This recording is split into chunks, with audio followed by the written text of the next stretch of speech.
We are about to hear from a veteran grateful for a second chance. It didn't come on the battlefield or even in the military, but he's hoping his testimony about a program that changed his life will encourage others to do the same.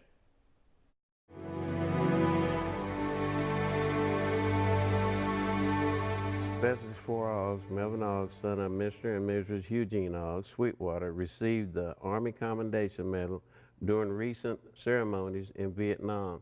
Decorated combat veteran Melvin Oggs says a fight with his neighbors put him behind bars facing felony assault, fines, and a painful future.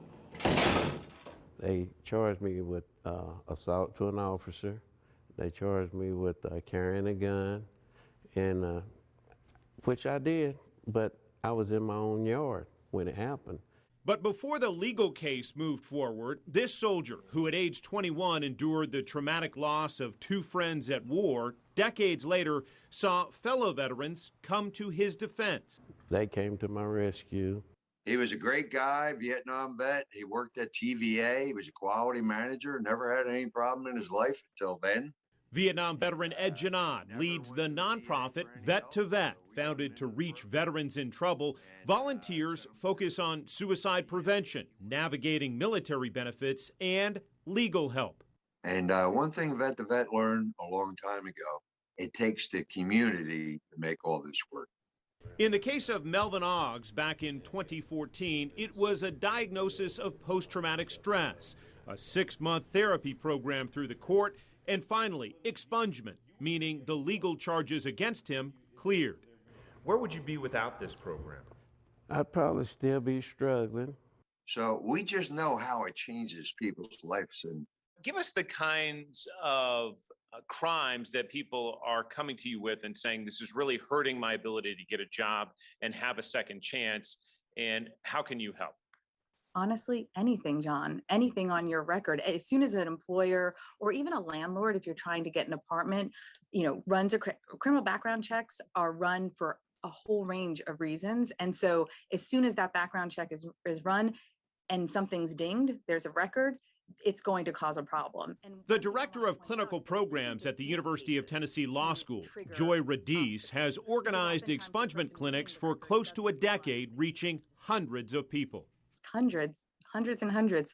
Over 600 people in Knoxville alone in 2017 called our expungement hotline to register for the event. We could not help that capacity, but that just shows you the level of need.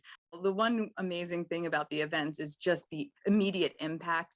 Held once a semester in a variety of counties across East Tennessee, the free legal clinics target veterans and anyone needing help clearing burdensome court fines and criminal records. There was one time where a woman came out of the courtroom and just started singing, and she grabbed her student attorney and just hugged the student attorney with tears coming down her eyes, because the burden that she had felt for years and years had been lifted, and she really felt like it did give her hope that her life was going to be different moving forward. What's the range where somebody can see that life-changing help happen?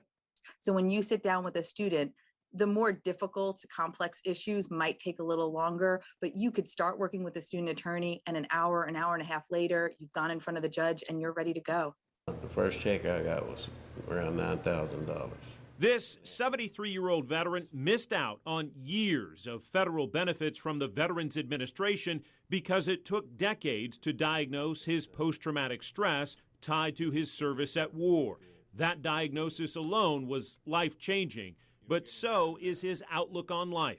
So you would have spent more time in jail. You likely would have been bankrupt and pretty lost as to where to go next. Yes. But Vet to Vet stepped in, they helped us, and now we're trying to give back.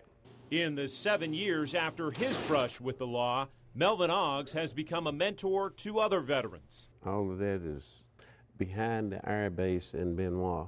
And in the same church where he found salvation, this man of faith will open its doors and host a legal clinic in Monroe County, offering others who have lost their way a second chance. If you can help somebody as you pass it along, then your living won't be in vain.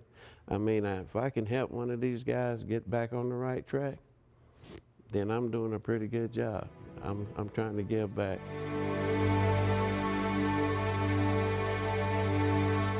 Again, the next expungement clinic is set for October 30th in Monroe County. The deadline to sign up is October 10th, just a couple of days. It's open to the first 80 registered. There are still spots available, and we have a link to sign up in the service and sacrifice section of WBIR.com. Robin? John, thank you very much.